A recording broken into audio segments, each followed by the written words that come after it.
आज स्वयंपाकाला झाला होता, खूपच उशीर झाला होता आणि त्यात बनवायची होती पालकची भाजी. आणि अगोदर मी कुकरला शिजवून घेतली होती पालकची भाजी, कारण मला माहिती होतं नंतर खूपच उशीर होईल म्हणून.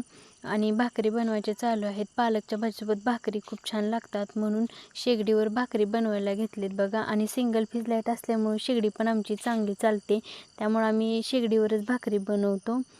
आणि हे बघा भाकरी भाजायचे चालू आहेत आणि भाकरी कशी टंब फुगलेली आहे. जास्त काय भाकरी नाहीत बनवायला लागत, 5 ते 6च अगदी भाकरी बनवतो आम्ही. तर हे बघा 4-5 तर माझ्या करून झालेल्या आहेत. आणि किचनवर पण खूप पसारा पडला होता आणि तो पसारा पण अजून आवरायचा होता, त्यामुळे आज जरा लेटच होईल मला वाटतंय असं. हे बघा किचनवर पण खूप सारा पसारा पण पडला आहे. आणि ही भाजी वाटून घ्यायला लागली बघा. शिजवली होती मगाशी कुकरला आणि थंड होईपर्यंत ठेवली होती. तेल टाकलं आणि जिऱ्याची मोहरीची फोडणी टाकली आणि लसण टाकला. लसण चांगला तळसू दिला व्यवस्थित तेलामध्ये.